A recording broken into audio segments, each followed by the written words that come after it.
The government took the view at the time that it would pay 50% of the US dollar amount which it accepted was due, or that amount which it accepted was due. It would pay 50% of that amount and 50% of the accommodation agreement portion now.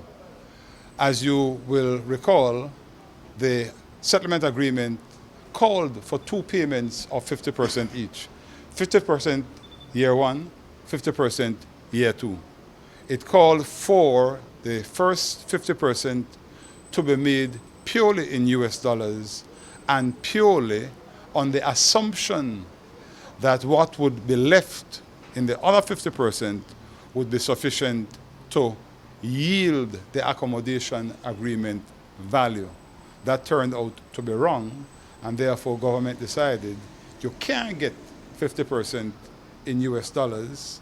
You will get only 50% of that US dollar portion that you are due now. So, but wouldn't any person who gets into an arrangement with the government see that as something suspicious to do? You agree to something one way on paper, then you do something, you do your own thing at the time of when they're supposed to be put into place.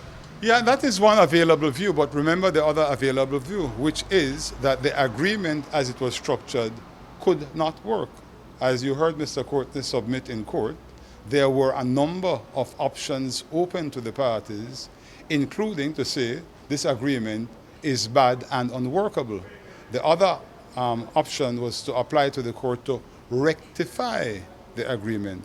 It therefore means that there were a number of alternative ways of performing what the court accepted was a badly drafted agreement.